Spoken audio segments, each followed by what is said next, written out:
Thank you, Lord, for teaching us that your law is not the enemy, your law is not the master, your law is not negativity. We obey your law out of love. Your teachings are perfect, your teachings are truths, and we apply these teachings not by our self-effort, but only because of love. Lord, you have given us the freedom, and this freedom we want to, with all reverence, submit to you, to your truths, and with love obey your teachings, so that using faith we are able to resist every temptation, every desire of the flesh, and bring this flesh to death in the name of Jesus. Thank you, Lord, for teaching us this powerful truth, that the freedom that we have received, we do not fall back into the lies of the devil and take back the yoke of slavery, but continue to walk in your fullness, in your love, in your faith, from glory to glory, to victory to victory. Thank you for this. In Jesus' name, amen. Hallelujah. So today we learned a very powerful point. Open your notes and see that. First one is, there are people who believe that the law is your enemy. Second one, that the law is become your master and like a dictator rules over you. And they feel that the law is a dictator, a master. Third, so it is not a legal relationship, but it is a relationship of love. And we had a fantastic parable of the mother and child, mother and father. Even though it is sometimes disturbing, sometimes difficult, but yet love makes the person go on and on, even in that, because of the love relationship. If I have to ask you, supposing the mother is a nurse and she gets paid in the hospital and she is working for 10 hours, and then a shift is over and the other nurse has not come, and the doctor says, this child needs you, can you just only support, don't do anything, only support, will that nurse stay? But if that same nurse is the mother, does the doctor need to say, can you please stay? Even if the child is for 10 days, 10 day and night the mother will be there. And yes, she doesn't get a salary. Now, is it her relationship legal? Like I just said, 3:45, my duty is over. Dad, where are you? It's your turn. Is it like that? Or is it love? In the same way, is our relationship with God based on love or legal? And as long as it is love, it becomes easy to submit to God. And that's what Paul is saying, that I'm a bonded slave. A bonded slave is a slave who loves his master, that on the Jubilee year, the slave had to be set free. And the owner says to the slave, this is a Jubilee year, I set you free. You can go. But the slave loves his master so much that he says, even though you want to set me free, I still want to serve you by my choice. It's called as a bonded slave. And a bonded slave would have a hole in his ear to show that he is not a slave by force, but he is a slave by choice. And Paul calls himself, I am a bonded slave of Christ. Is Christ telling us to be a slave? Now, he calls us his friend. But Paul says, I love you so much that I just don't want to go anywhere else. I want to be a bonded slave. Whatever you tell me to do, I'm willing to do it for you because I love you. I'm not even concerned by doing this will I get any profit. No, I'm only interested in being with you, in a relationship with you, in love with you. Now tell me, did the apostle run away on the day Jesus was crucified? Yes. Were they fearful? Yes. Then how come all of them never died a natural death, but they were all killed, and yet they were ready to carry out the gospel? Because on the day of Pentecost, they experienced the love of God. So when a person experiences the love of God will first of all destroy selfishness from our system. You are no longer interested in what is your what is your comfort, what is your benefit, what is your advantage. You are only interested in, Lord, all that you have done for me is so much more. I don't want to ask anything more. What you have done is enough for me and more than enough. Now, I want to tell you, Lord, I don't want to live my life for myself. I want to live my life for you. You are my master, but not a legal relationship. You are my master out of love. Because I love you, I don't want to go away from you. Even though you have given me the freedom, I don't want to use this freedom. I want to follow you. Let me give an example. There's a slave market, and a slave is put on the table, and the auction is going on. Is naked, and the auctioning is going on. So one person says 100. So another person says 200. And now they both begin to compete. And the figure keeps going on and on and on. And everybody is saying, this man wants to buy this flesh, this slave, for such a big amount. And then the person who is competing keeps quiet. So this person buys that slave at such a high price. But he gives the money and buys him. So after the auctioning, they hand over the slave to him with chain and bound. So this young man opens the locks, takes off the chain, and starts walking. He doesn't even look behind. And as he starts walking, the slave looks around. All the chains are gone. He is free. And he starts running in the opposite direction. And he's running and running and running and running. And this person is not even looking behind. He's walking slowly. Suddenly the slave stops and looks behind. This person is moving in this direction. And I'm running in this direction. He begins to realize what was the value that he paid to buy him.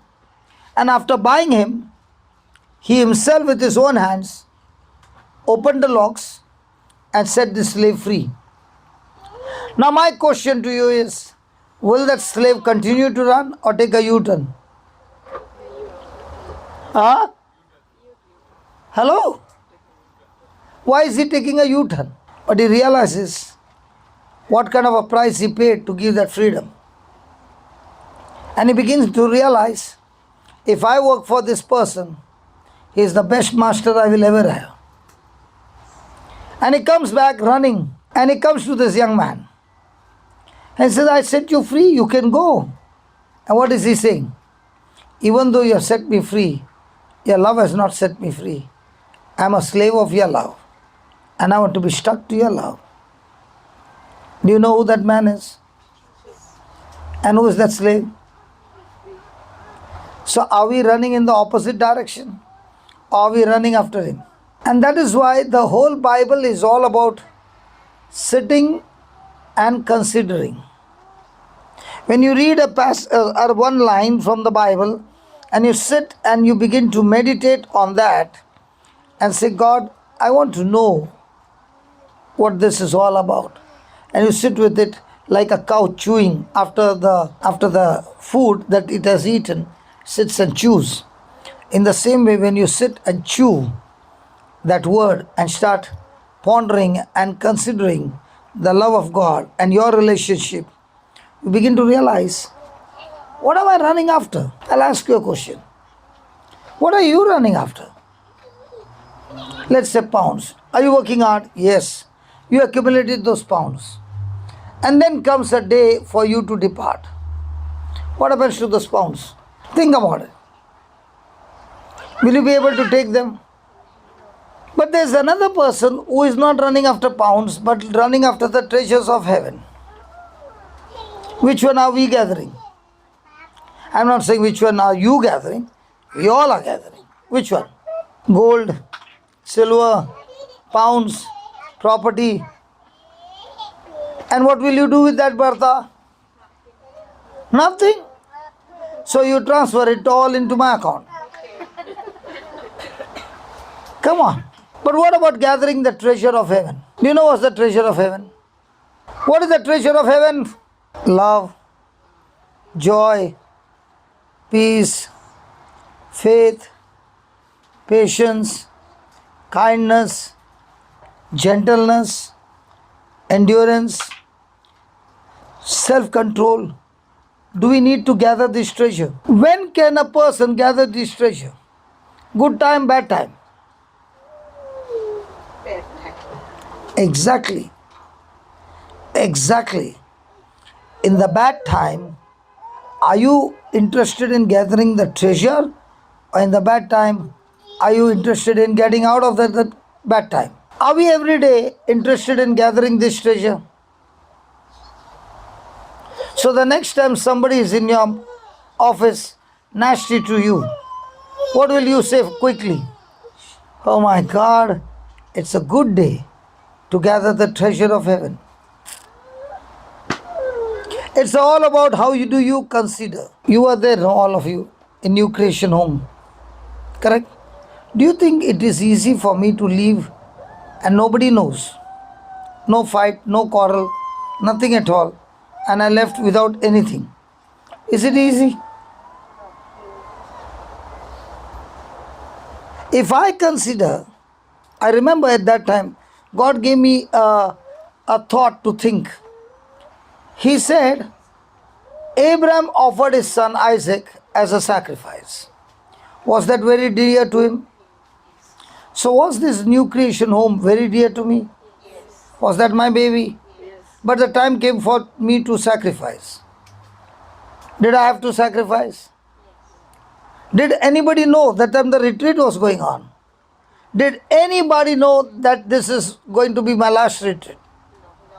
Was it easy? No. But when I began to consider, if Abraham could do that, God, you have given me the same power, the same love to do the same. There was no fight, there was no quarrel, there was everything peaceful, and nobody even knew it. So, was it a time for me to gather the treasure? Hello? Yes. Yes. But after about 8 months, God gave me a platform called Zoom. Yes. Okay? During the COVID time. Now what happened when God gave me this platform? I started using at 7 o'clock in the morning, go throughout the day and wind up at 3 o'clock in the morning. Was there any problem? What did I need? One stool, one table, in a short pant, and nobody knows. And it went on for 8 months. Now did God give me a beautiful platform? Now when I look back, only when I was willing to give away, God gave me much more. And the best part today I love very much is I learned a good lesson. When I would come to Goa in New Creation Home, what would I do? The whole day I would be preaching, right? Till late night, right? Yes. Would anybody get a chance? No. No. Now I learned a good lesson. I don't want to go on the platform at all, but put all the students on the platform, and I don't go only. Now is the retreat working? Yes. Did you see new people coming? Yes. Are they doing excellent job? Yes. That's what God wants me to do. So even now when I'm going to Goa and Bangalore, I'm not going on the platform. I'm going to the tribals where these people can't go. And that's why I'm enjoying and enjoying and enjoying. And every time I look on the new preacher coming in and I keep listening, fantastic. And they're preaching better than me because it's coming from their heart, their testimony of how they were broken and how the Lord has brought them out. And God is doing amazing things in their life. And now they've started going as a team to villages. Today they are in Bangalore. Goan people have come to Bangalore to preach the gospel. And I'm so happy that each one has left their comfort zone and traveling day, night, sharing the word and seeing so many beautiful things happening. So, are we going to gather the treasures of heaven or only the pounds? Write down. When the Bible says we have a life of liberty, when the Bible says we have a life of liberty, it means it means that it means that by being controlled by being controlled by the spirit we are free. Please read that, please. when we say when the Bible says that we have a life of liberty, it means that being controlled by the spirit we are free. When somebody comes and hurts you, have you got the freedom? Has Jesus given us the freedom? Yes. And I come and hurt you. Now, are you free? If you got hurt, what you are saying, are you a free baby? So the next time you see me, does your mood goes off? So if your mood goes off, who is controlling whom?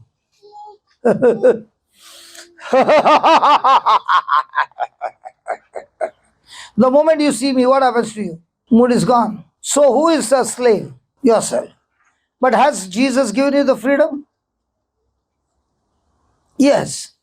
But are you using the freedom or have you given the flesh the dominion? Because you are given the flesh the dominion, your flesh is controlling you and your mood is off, you're bitter, you are annoyed, you don't want to do anything. Now, the same case, you are set free. Okay? Read Matthew 5, verse number 10. Blessed are those Blessed are those who are persecuted. who are Persecuted. what? Persecuted.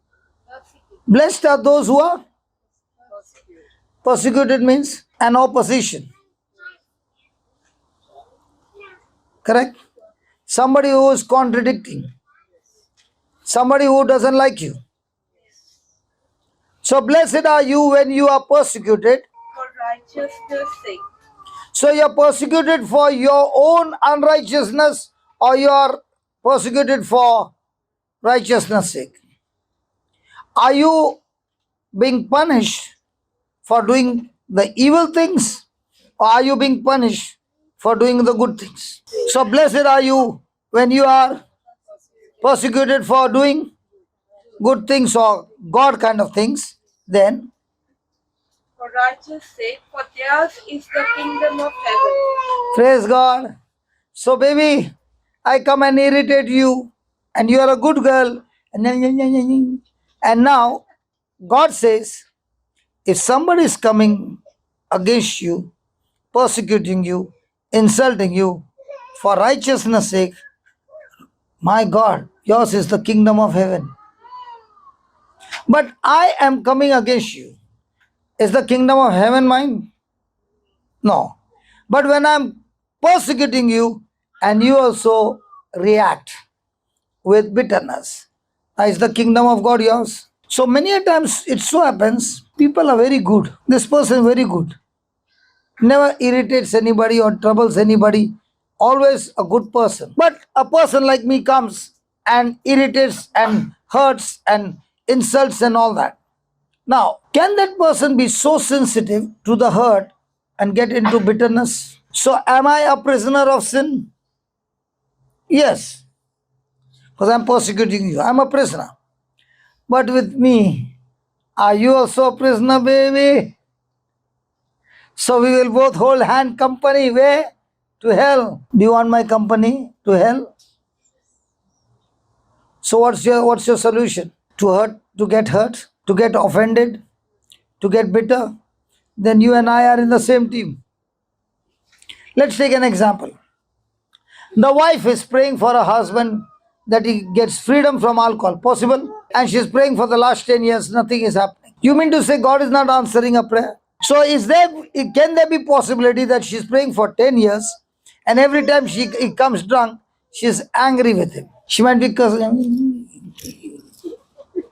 Is the husband inside the Garden of Eden or outside? Inside? I never knew you get alcohol in the Garden of Eden. Is he inside or outside? Outside. Wife is a prayerful wife. But getting irritated and hurt. Is the wife inside the garden, outside the garden? Really? So when she's outside the garden and she's making a prayer, will she get anything from inside the garden? So who needs to get into the garden first? But what is she saying? Where's the problem? So where's the problem? Husband or she? How many years did we spend outside the garden? And how many people are still spending time outside the garden? And praying from outside, believing that the delivery will come from inside. So the next time you're hurt, baby, are you inside or outside?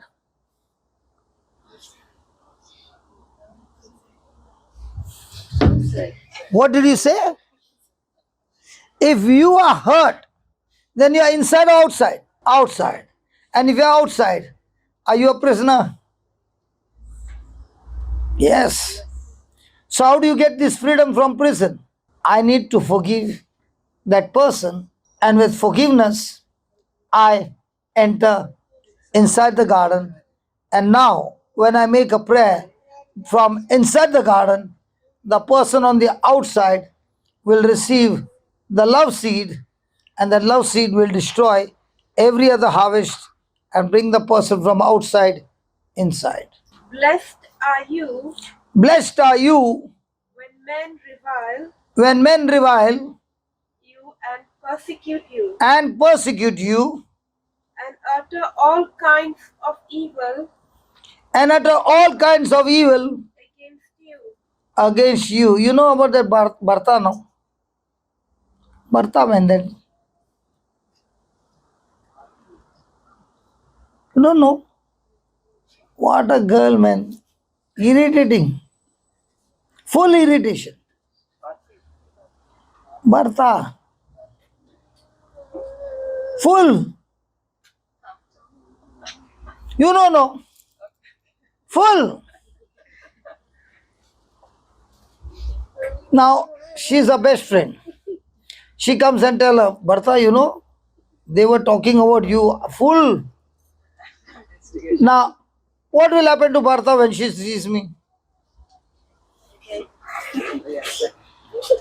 Looking at me, will she be upset or smiling? Upset. Why is she upset? Now, is she blessed or is she cursed? So, how many people are cursing you and how many people you are cursing? So, she is a best friend. She came and gave her the best good news.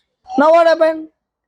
She's on the curse, and the friend who is a best friend, she also.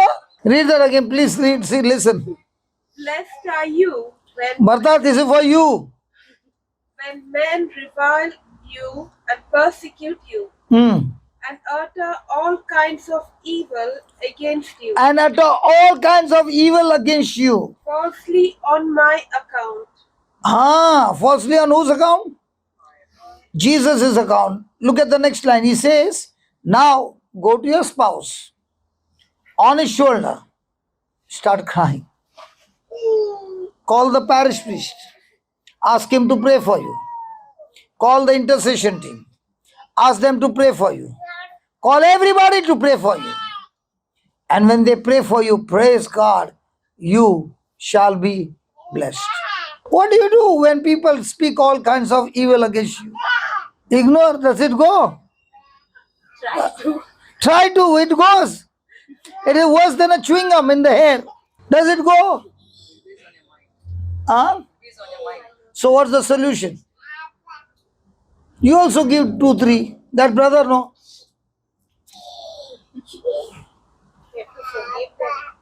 Huh?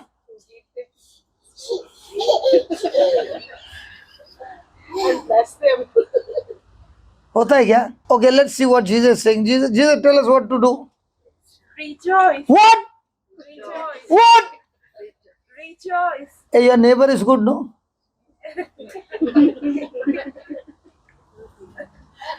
Because I'm asking what the neighbor will come running, what?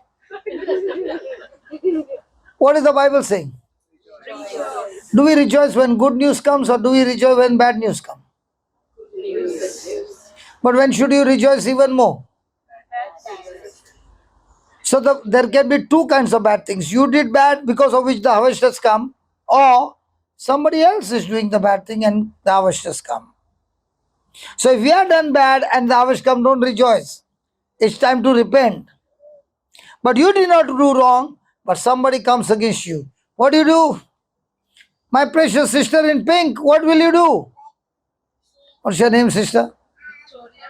Victoria, my God. So, Victoria, what will you do? Sorry?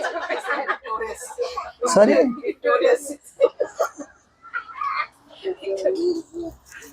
If you get a bad news, false accusation, and you sit and cry, you're already a victim. But Jesus says, rejoice. So, how are you using your freedom? Crying? You have become a slave. Angry? You have become a slave. Revenge? You have become a slave. How do you stay free? Stay free by rejoicing. So read that. Rejoice. Rejoice and be glad. Rejoice and be. Glad. So then next time people in the intercession call you, hello, what do you say? Praise the Lord, hallelujah. Yeah, hey, ho, ho, hallelujah, praise God. And that person on the I told you. Now what are these people also doing?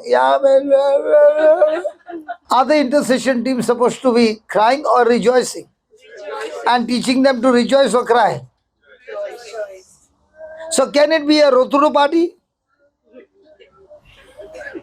You don't know what's a Roturu party? तेरे को तो मालूम पड़ गया ना, बम्बई का है ना, ये लोगों ने नहीं समझा. What is Roturu?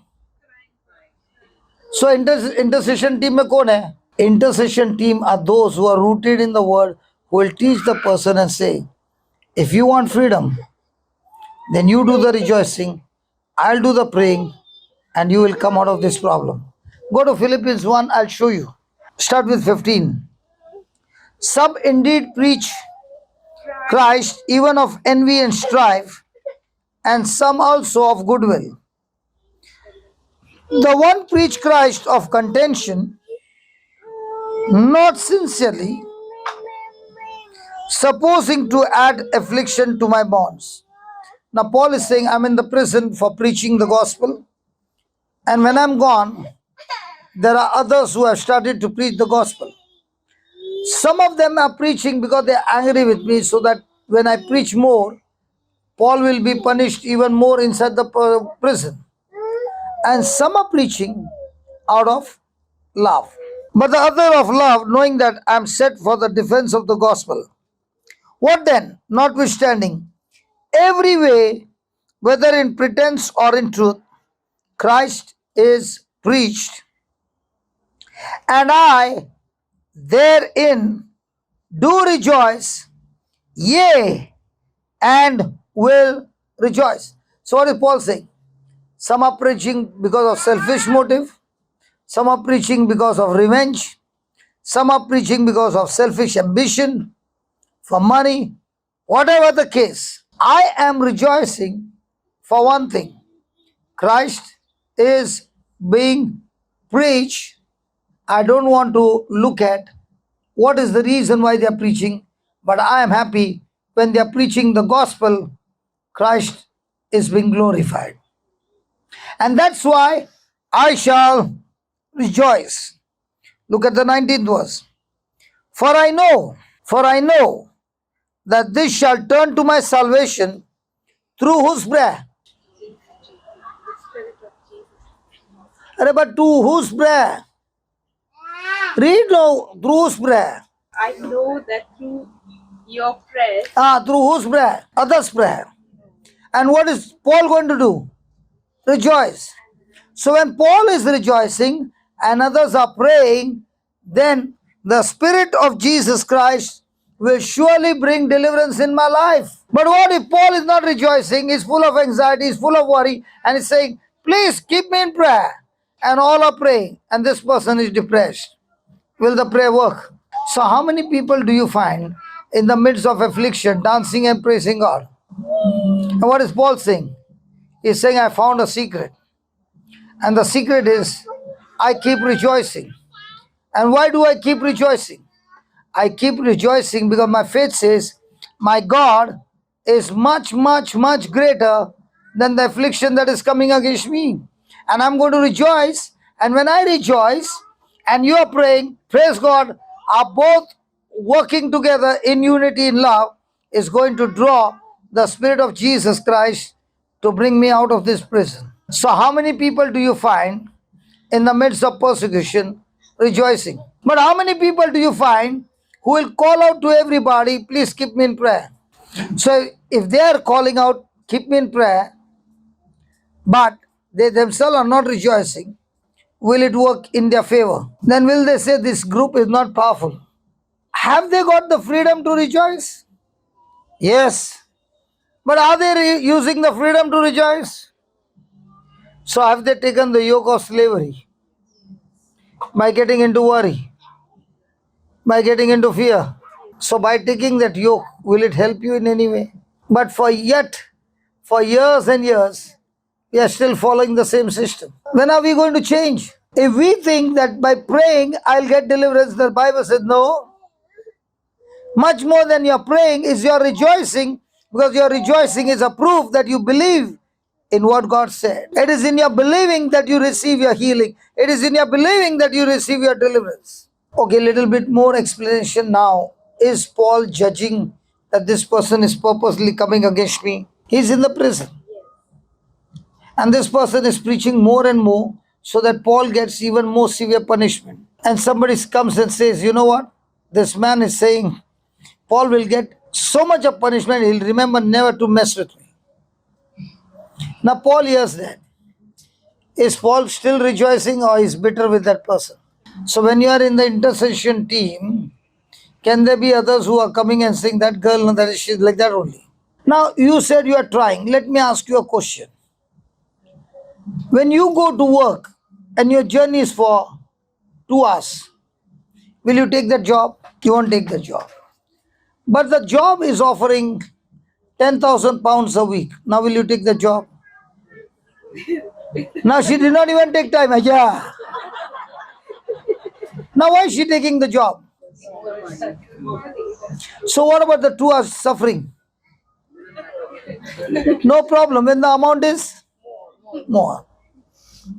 In the same way, when you understand that in the midst of your trial, you are rejoicing, the reward is extremely more.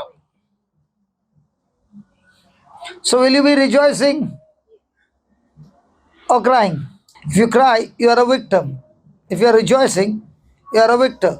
Are you rejoicing because now you found that my part is to rejoice, people's part is they pray, now we work in a partnership as a body of Christ together, and the Spirit of Jesus will surely show up and set you free. So how many people who tell you to please pray for me in the hospital, are rejoicing? How many people do you find who are in the crisis in their marriage rejoicing? So are we doing what the Bible gives us instruction? Or are we doing exactly opposite?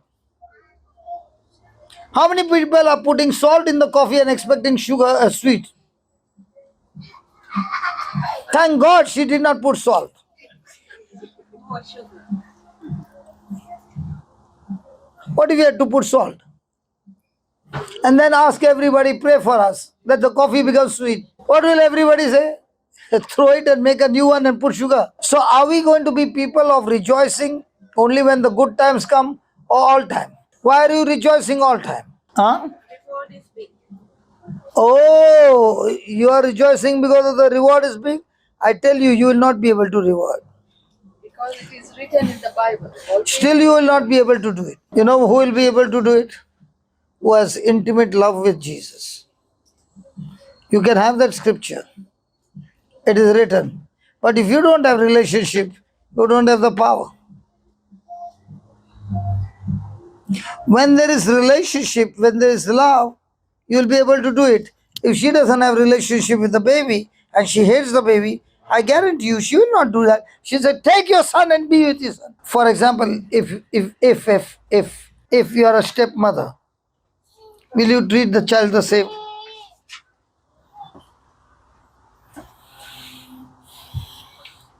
So what is the key?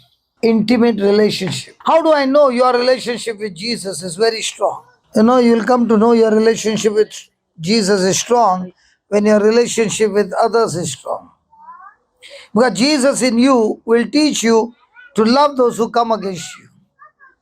And when you practice love here, you experience more love here. So is there a proportion or an equation that I practice love horizontal, I experience love vertical? If I don't practice love horizontal and I'm expecting love vertical, it's saying disqualified. So do we get people to practice love who don't deserve to be loved on the horizontal line? Okay, let me put it this way. Did Mother Teresa love Jesus a lot? Yes. How do you know? She served. She was fasting, She served. she was praying, She was serving serving whom? for the people who love. She can serve other people and keep them there and say, look, I'm doing this much, send me your money, please. Can that be possible? Hello, I'm keeping some 10 people there and I'm going to take some photographs and show you. Can I tell you, see how much I'm taking care of? Can you send me some money? But a person who is doing it because of love of Christ, he will never use his pulpit to tell people, can you send the money? Because he knows God is my source and he can see the genuineness. God himself will send it. Write down. Discipline does not restrict us. Discipline does not restrict us. It frees us. Discipline does not restrict us. It frees us. Papa, you are in Bombay, right? You did your college in Bombay. So is it possible that in your college there were other students also who are doing nasty things? Might have even invited you. And they said, why don't you also come in the gang? Why don't you also start with us? But what if you had not to discipline yourself and get into the gang and do what they were doing? Now, were you having the freedom? Could you do that? Now, by doing that, would you still remain free? So, when the disciplining is given that you shall not cross this border, and you are saying, I'm free, I want to do what I want, are you going to be free? Like the prodigal son. Did he ask for his freedom? Yes. Did he ask for his inheritance? Did he take his freedom and go out? Was he free? Hey, the moment he crossed the border, he was not free. It looked to be free, but he got deceived. And now, there was no more disciplining in his life. where did it end up? To live with the pigs, eat with the pigs. Had he disciplined himself and not left his father's house, would he reach there? So the next time the word of God disciplines me, is it meant to keep me in freedom or destroy my freedom? Now in UK, in your school, children are going to school. Other system over here different from our system. Over here, somebody was saying, "Do you want to just stop it? Others I'll give you." Let us say in the open. Not I will give you. They will take your baby, right? So do they have the? Have you got the freedom? So even though you want to discipline your baby, in India, how do we discipline? How are you disciplined? What if we were not given that kind of disciplining? Where would we be? Especially the boys.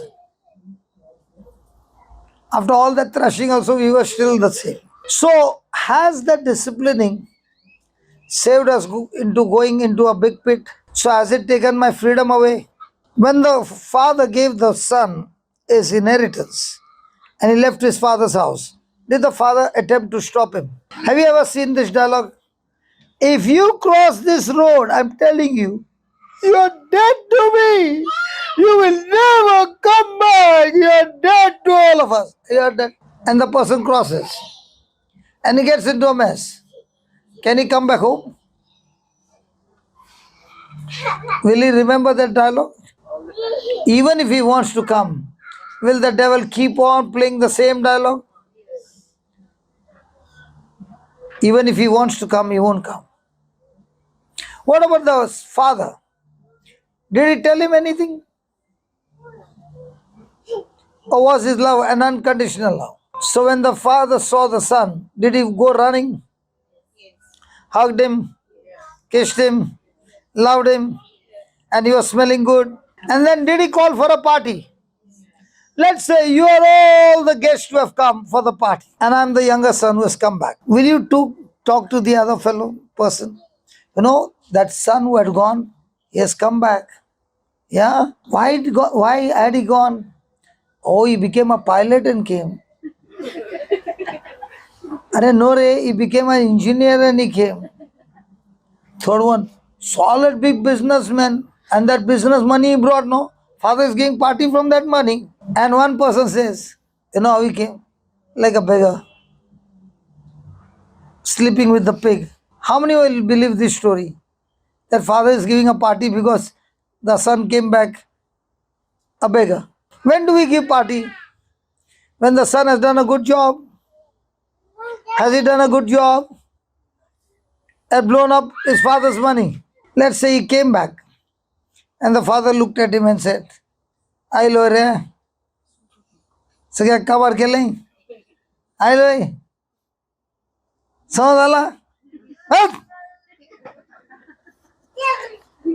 But what about this father?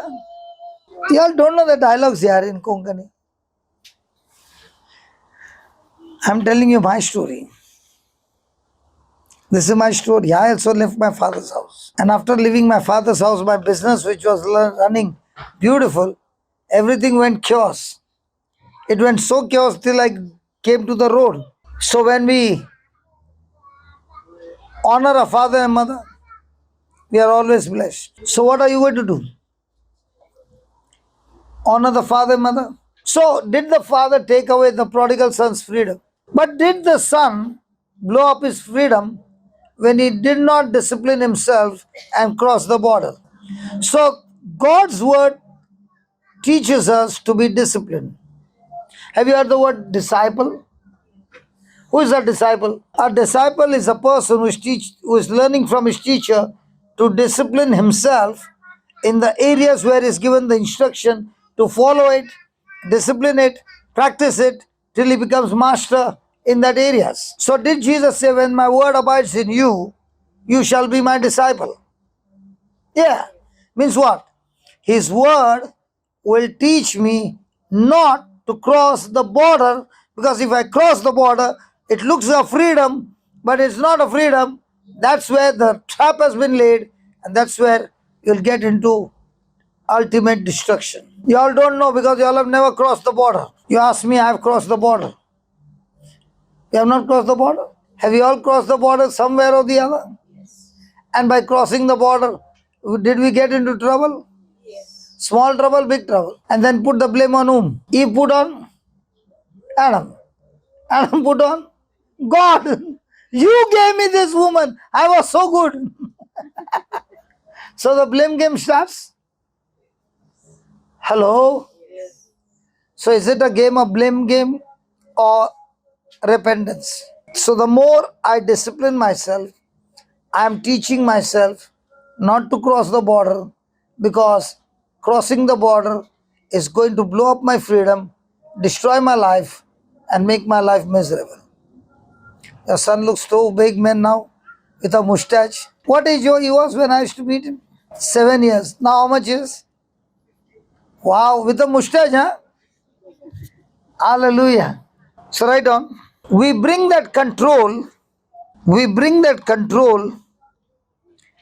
and discipline into our lives by liberty. We bring that control and discipline into our lives by liberty. Hallelujah. So, what did you write? We bring that control and discipline into our lives by. So, has God given us the liberty to choose? Has He given us life, death, to choose? Blessing, cursing, to choose? Now, if I choose to fulfill my flesh, is that freedom or is it a bondage? Once there was a father. His wife had died when the children were very small.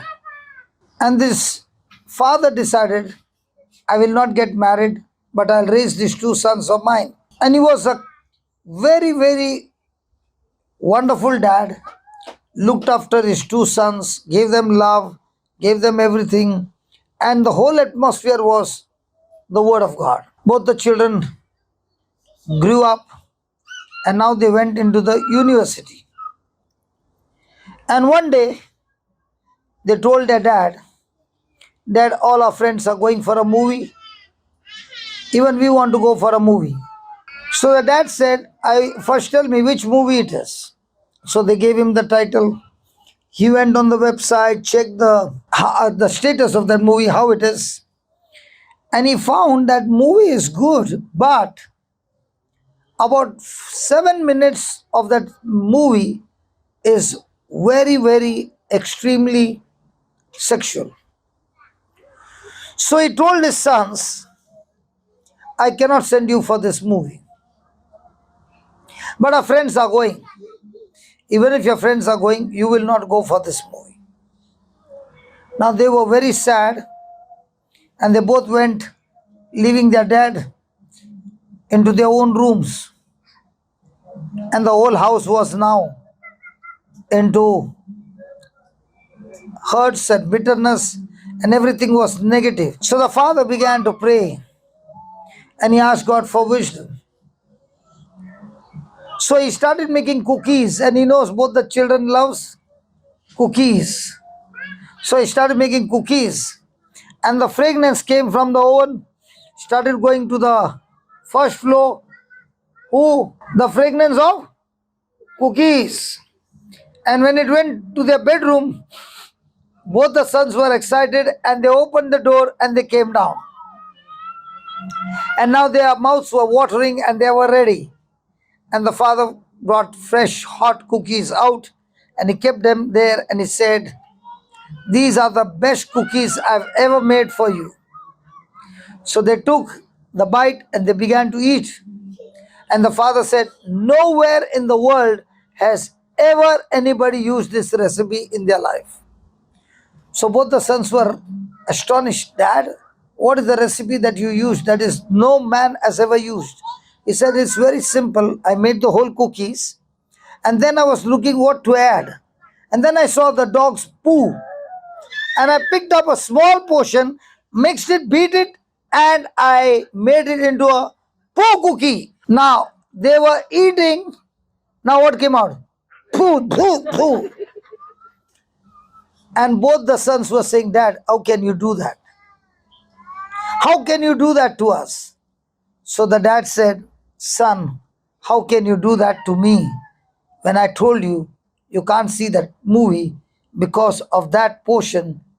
How can I allow you to go to that movie and eat that poo? Both the sons grabbed their dad with tears and said, Dad, thank you very much. Do you think the dad actually put poo? But did he make them realize? So in our life, are there many poos around? And does the flesh want to eat that poo? Hello? Is that right? Is the devil offering best dishes filled with poo? Attracting with sin? So, is this person disciplining himself to stay away from falling into that slavery, or quickly drawn inside and now totally lost? His freedom is gone. Did the father show the sons that they still have the freedom? Yes. You can still continue to eat these cookies I made for you. Do they want to eat? Why not? Because it's mixed with poo.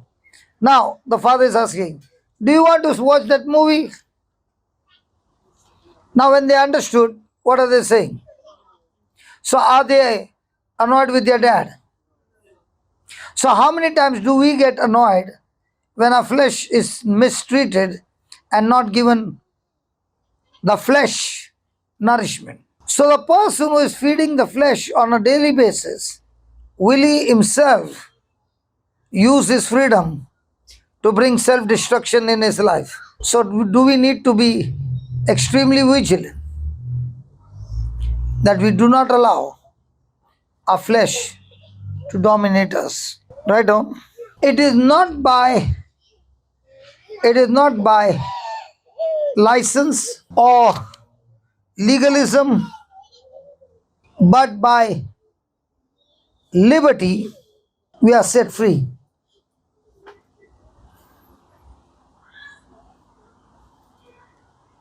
We wrote there are different types of people, you remember? The first one, so when it's the enemy, what is it? A license to do what he wants to do. Second one is? Some people see the law as their master. Third one? Christian life is not a legal relationship. So when you use these three areas or negativism, are you actually going to live a life of liberty? Or are you going to live a life of misery? But in all these areas, the liberty is still there. Thank you, Lord. Do you remember Judas? He sold Jesus for 30 silver coins. And then he came to realize that what he had done was wrong. Did he go to the high priest? Did he say, I've come to give you your 30 silver coins, but give me back my Jesus? And what did the chief priest say? What is that to us? You see to it yourself. What did Judas do? He threw the coins and went and hanged himself. Did those coins give him the freedom or slavery? Did those coins take him to death? Now those coins, he threw it. And those very coins, Satan is saying, you can go and pick it up. Judas sold the coins for 30 silver coins. He sold his soul. Can the same devil offer you the same coin and say, you want alcohol? I can give you fun. You want drugs? I can give you. You want sex? I can give you. You want gambling? I can give you. What do you want? You tell me, I can give you. But in exchange, I'm going to take your soul. So is it possible for a Christian to sell his soul by picking up that coin? Is the freedom given? Is God going to stop you? He says, I give you the freedom. I forgive you. I saved you. I washed you clean. I sanctified you. Now it's your choice. What do you want to do? If you want to pick up the coin, go ahead and pick up. I love you so much that I'll go with you. And if you are decided to go to hell, I will even open the door for you. Because I've given you the freedom to choose, and I can't take that freedom away from you. So are we actually using the freedom for ourselves, or are we using the freedom to fulfill the lust of the flesh? Is it a one-time journey or the every moment by moment journey? And where's the pressure the maximum? When you are alone or when you are with the whole community? When do we have this pressure? When we are alone or with the whole community? Is it easy for a mama to sit from morning till now? But is that mama interested in blessing or instead interested in the word? That mama was given a very bad report by the doctor when she was a young girl. And she would only come for the retreat and cry. And I said, if you cry, you will be a victim. But if you start believing, God can change your report. And no doctor had given her any hope. And she began to come to the retreat from Bombay. She used to be an air hostess. And she used to come. And she would listen. And as she would be listening, her life changed completely. Now she is with the baby. Did you see the baby? It is impossible for her to have a baby according to her medical records. Did God change that? When she did not have the problem, do you think she would have come? The devil meant it for evil. But thanks be to God, people who were around her there in Bombay, they said, let's go to Goa. Hey, when people come from outside, let's go to Goa. Means what? If someone is saying, I'm going on a holiday, where? To Goa. What for? To church, man. Goa is full of churches. You're from where? When you tell your friends, I'm going to Goa, what do they say? Now things are changing in Goa. When people say you're going to Goa, oh, are you going for the retreat? Praise God.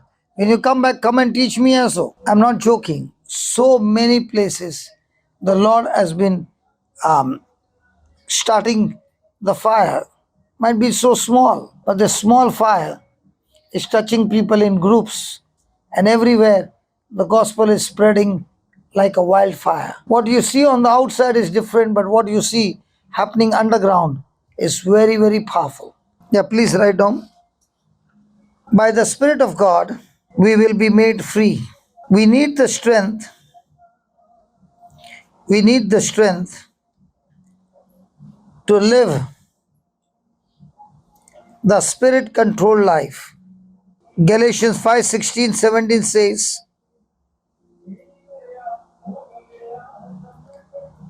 Strength comes from walking in the Spirit. The word says, walk in the Spirit, and you shall not fulfill the lust of the flesh. The word lust means extreme strong desire. There is a part of our nature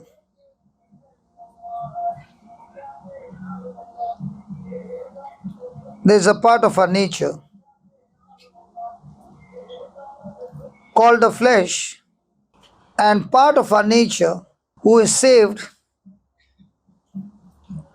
called the Spirit. These two are struggling against each other. The old flesh wants to be in control. The Holy Spirit and the human spirit want to live for God. By the Spirit of God, By the Spirit of God, we will be made free we will be made free. We need the strength We need the strength to leave the spirit to live the spirit controlled life. controlled life. We need the strength. Galatians 5:16 says, can you read Galatians 5:16? But I say, But I say, walk by the spirit, walk by. walk by the spirit. Walking, In the spirit. walk in the spirit, And do not gratify the desire of the flesh. and do not Gratify gratify or fulfill the desire of the flesh. Have you ever seen a person drunk in alcohol? So the person before drinking and a person after drinking, is the person the same? Before drinking or after drinking is sober? After drinking, how is he? What do you mean by this? Are you saying 4 runs? What do you mean by that? Is unstable, okay. Why do you think is unstable? Because the spirit, that is alcohol spirit, which has gone inside him, is controlling his mind. Now his mind, which was sober, has actually become wild, uncontrollable. And now that alcohol is giving him the strength to do evil. In the same way, when a person is walking in the spirit, the word is spirit and life. And when the person is fellowshipping in the word, the spirit in the word is now controlling the person's mind, and his mind is getting renewed by the word of God. Now, when he's drunk, is he walking? Yes, let's say he's walking. Now, is he walking or flying? But can his mind say, is the eagle flying? Who is drunk? Hello? The person who is drunk, heavily drunk, in his mind, can the mind say, is not walking, is flying like an eagle? Y'all don't know. That's why he cannot fly like an eagle, but when he's drunk, can he imagine he's flying like an eagle? I'm talking about his imagination, not his action. She's questioning. You have never seen anybody drunk? She's saying, I've seen, but I don't know what's running in his mind. So do you want to drink and know what's running? Okay, when he's walking, if he's totally under alcohol, will his legs go straight or will it be shaky? Imbalance? So he takes the first step. And to balance, he'll take the next step. Does he walk with one leg? No. He'll walk with the second leg. So also the person who is walking in the spirit, he listens to the word or the teaching, and the first step of his is repentance. The word of God will reveal the truth and lead the person. First step is into repentance, and when he begins to repent, when he begins to make the correction, the first thing he needs is mercy. And because of mercy now, he begins to believe that God has forgiven him of all his past, and now he makes a choice to live his life with God. So now, having forgiven on the first step of repentance, he now receives the grace of God, the promise of God, and that is his second step called grace with faith. So when we got saved many years back, at that time we did not have much knowledge of the word, but we were trying to walk in the spirit, but having no knowledge, the right knowledge, We ended up doing things which we thought was right. But then came a teaching that revealed to you that Christ is your substitute and He has done all these things for you, and all that you need to do is believe in His sacrifice. So, as long as you did not know, you are working hard with your self effort, even getting up at 3 o'clock in the morning, believing that if I say my prayer at 3 o'clock in the morning, it will be more powerful than early in the morning at 7 o'clock. Because 3 o'clock, there are all people sleeping. I will get direct connection with God. Praise God. Because I was doing the same. Is God saying when at 3 o'clock your praise will be powerful, 3, 5, it will get diluted? How is He saying that? I'm not against you praying at 3 o'clock. But God never says that. Do you talk to your husband at 3 o'clock?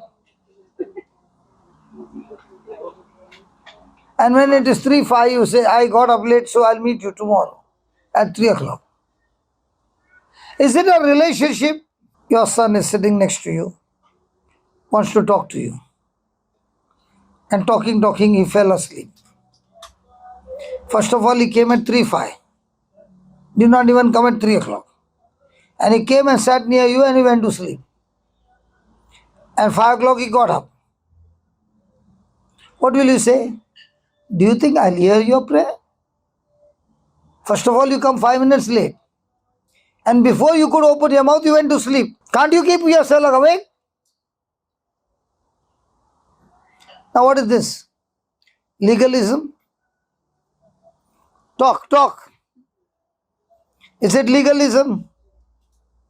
If I do this and this and this and this, then God will be pleased with my all works. I got up at 3 o'clock. Now God, I did my part. Now you do your part. Does it work that way? But how many years did we believe that?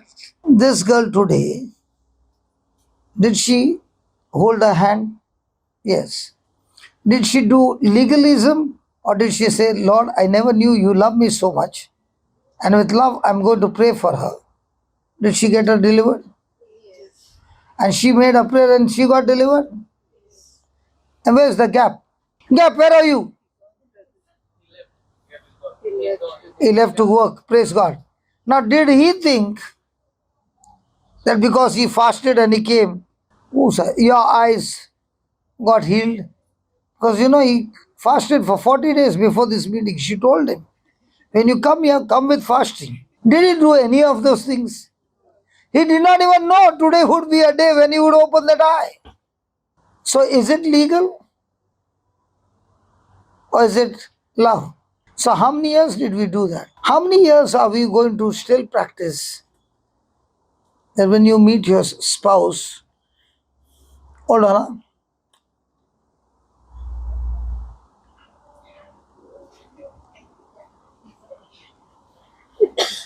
and you're doing it every day. The next morning when you're getting out of Jesus is saying, now she'll come and take my 1 hour.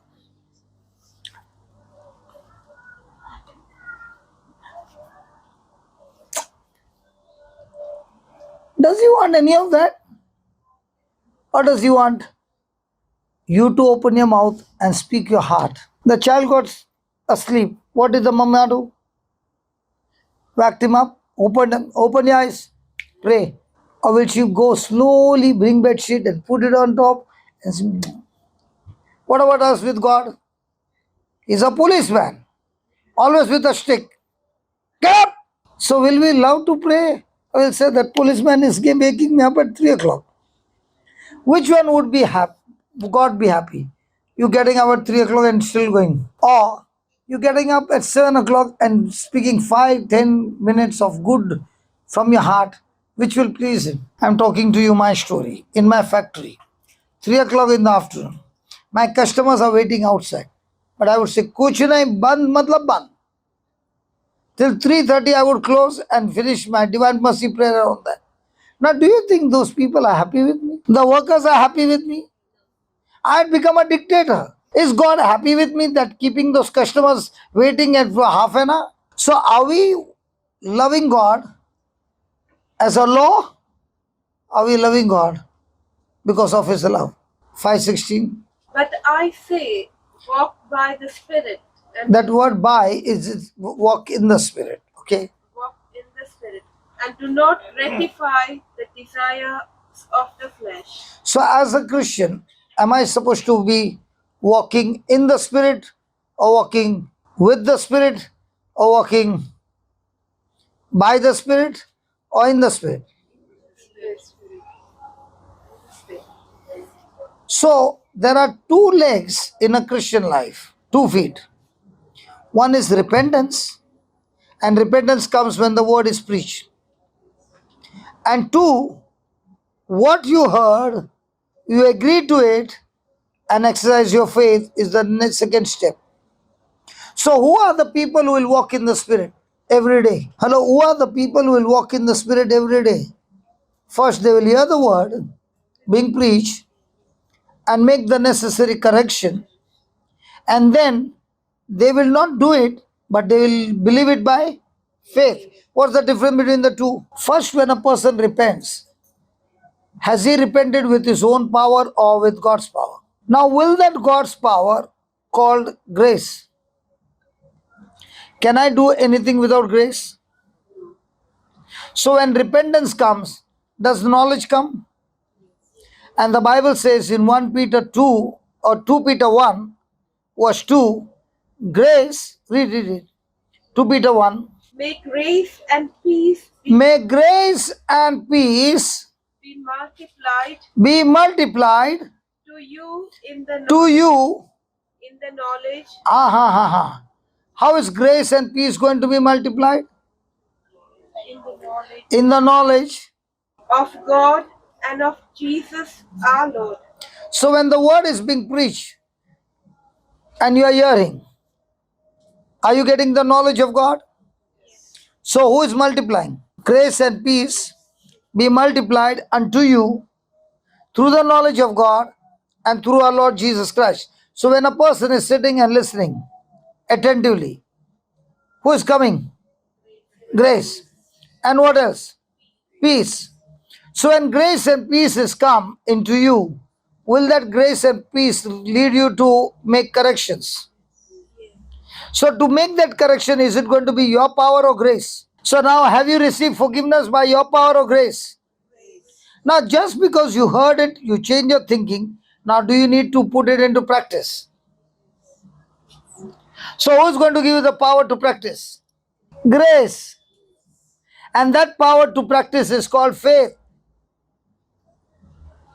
So, when I am hearing the word of God, repentance is teaching me of myself that needs to be corrected.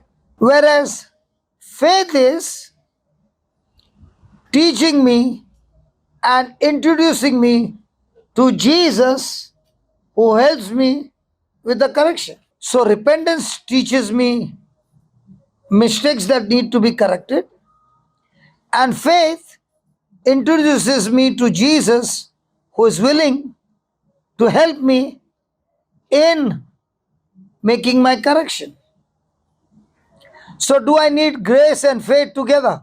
Grace shows me my mistakes, faith shows me Jesus who is willing to help me make correction. So, now my correction is going to be with my willpower or Jesus' power. So, is it going to be self effort or God effort? So, are you the one sweating or are you the one believing? I am the one believing. Are you the one to make the decision? Yes. Are you the one to execute? No, I'm not the one to execute. His power in me will execute the correction. I asked you at that time, is forgiveness easy? And you said no. But when we understood the parable, now did it become easy? Yes. Now you wanted to forgive. Now, did you forgive with your emotions or did you forgive because the word says you got 10,000 talent and you have to give 100 shillings? So, was it easy for you to give 100? Yeah. Did you actually remove the money and give? But by faith, considering that, did you do it? The moment you did it, what happened to you? The pain. So now, Was she praying for the healing? Yes. But was she in the flesh or in the spirit? In the flesh. Now, do you need to get into the spirit? Yes. Did you need to listen to the word? Yes. Did you need to listen to the parable that Jesus was giving? Yes.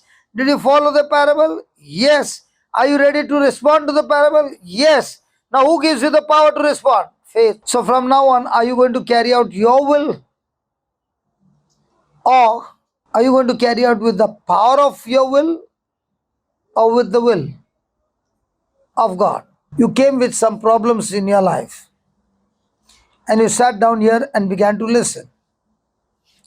As you are listening the word, you realize it was your mistake and not the other person's mistake. So now when you realize your mistake, who showed you the mistake? The word of God or the teaching, right? Now, do you need to make the correction or forget it? Now, to make the correction, do you need strength to do it? So we'll give you the strength. That word of God that showed you the mistake, that same word of God will now give you the strength by the Holy Spirit. So is it you are doing correction with your strength, or you are doing correction with God's strength? And to execute that, are you going to do it with your strength or faith strength? So in our life, when we change our life or our life gets transformed, can you say you did it or God did it? That is what he says. He doesn't say stop fulfilling the lust of the flesh. Stop your strong desires of sin and pleasure of sin. He doesn't say that. He said let it be. Let it even continue, no problem. But you increase the dose of hearing the teaching. So when you increase the dose of hearing, what comes to you? The power to make corrections. You realize your mistake and you say, I now understand if my life is messed up, it's not because somebody else, but it's me. So I need to make correction. Now, to make correction, can I do it with my willpower? No. So the very word that helped me to know my mistake and helped me to make the correction, it is the same word that gives me the power to execute that correction by faith. Let me give an example. A person has got a habit of smoking. Has he tried to quit smoking? Many times. Has he been successful? Why? He's trying to do the act by his willpower. And his will is in Satan's slavery. So now when he comes, he is being taught that please don't try to do it with your will, but all you do is listen to the same teaching day and night. So he's listening to the same teaching day and night. As he's listening, will he be able to think the dialogue, what's going to be the next sentence? Will he recall? So as he's doing that, what is happening in his mind? His mind is being renewed. He is going through the process of repentance. And as he's listening and listening and listening, that word that is listening has power to wash him of that pleasure or disobedience. And as he begins to practice and practice and practice hearing, will this hearing first change his hearing? The problem in our life is the action of the hearing. The problem in our life is the hearing thinking or the action. Will anybody go and do an action without first thinking?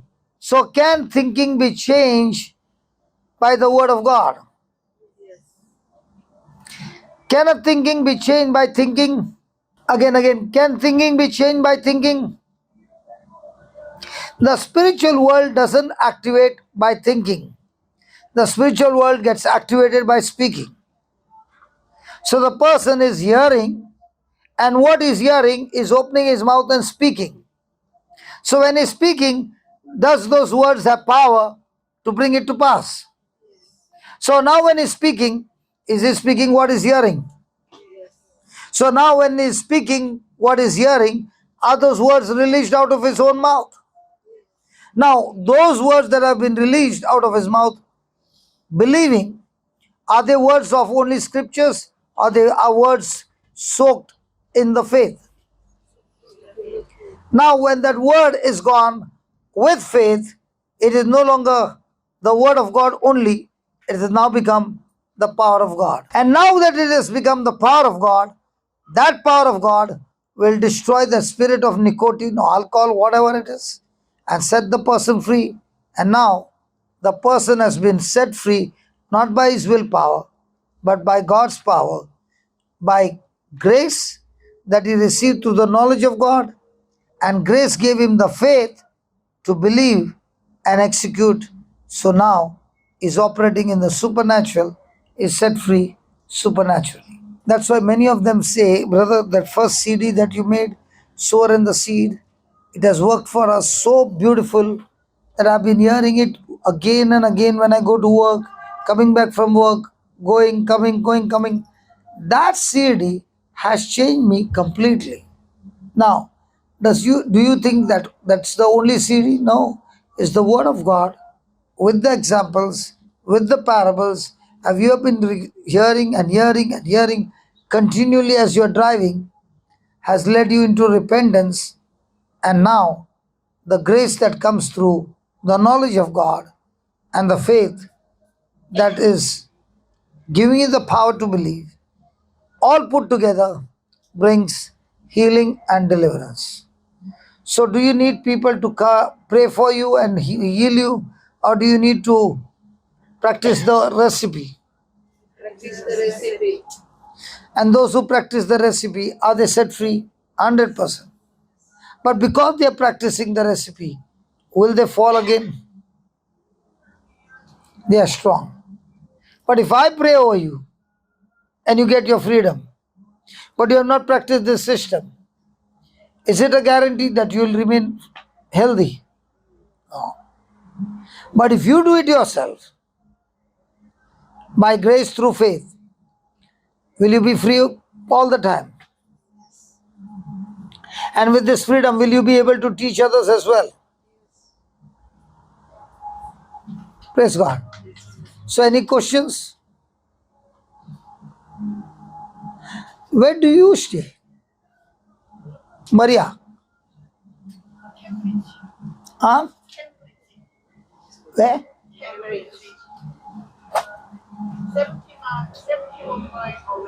75 miles away. And when you come to Swindon, how many miles away? 160 miles away. And you come with your crutches. Why do you come everywhere I go? Because you want to see me handsome. I know that. I know your trick. Tell me, why do you come? That day you came to that place, what was that place? Where we went on the first floor staircase. What was that place? Waterloo. So everywhere I go, you come. Why do you think she comes? She wants to hear the word of God. She loves Jesus. Because from the time she started hearing the word of God, might be she did not get physically healed, but she got so much spiritually healed that her whole life has changed. Now somebody will look at her and say, hey, you're still like that. She'll say, no, I can go for even 200 miles to get the word of God. She had been struggling to get just one place to stay. Now the same word of God has changed everything for her. Is she in love with the word or me? But it looks like she's in love with me.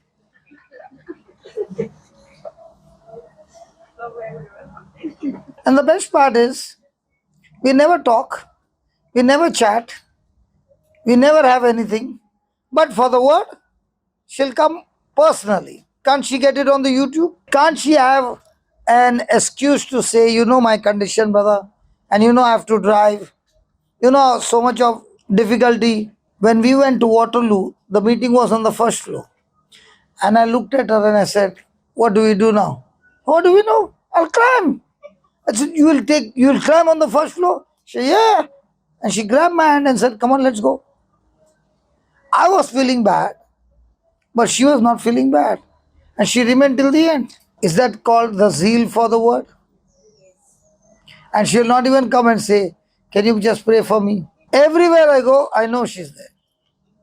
She might come late, but she'll definitely come. And it gives me a great joy. And if she starts feeding like this again and again and again and again, after a few months or years, I'll see she standing here and preaching the word. How many relatives you got here? Huh? You're from where? Korea? You don't have any relatives? We are also from India. We also don't have anybody here. How come she can stay strong? And when we finish at night, there she's to say bye, gets into the car, and starts driving back. I'm just giving you an example of people who are hungry. So who's going to come and take the mic from my hand? Martha, come here. Heavenly Father, I thank you and I praise you for this beautiful day that you have fed us with the beautiful word of God.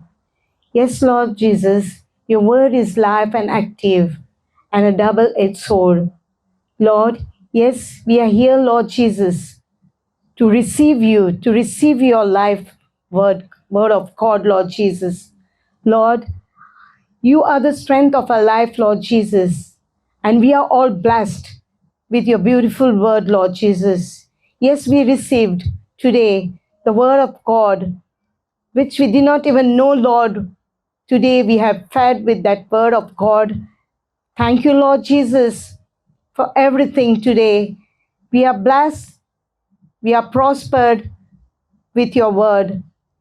Lord Jesus, I thank you and I praise you for everything in the mighty name of Jesus. Amen.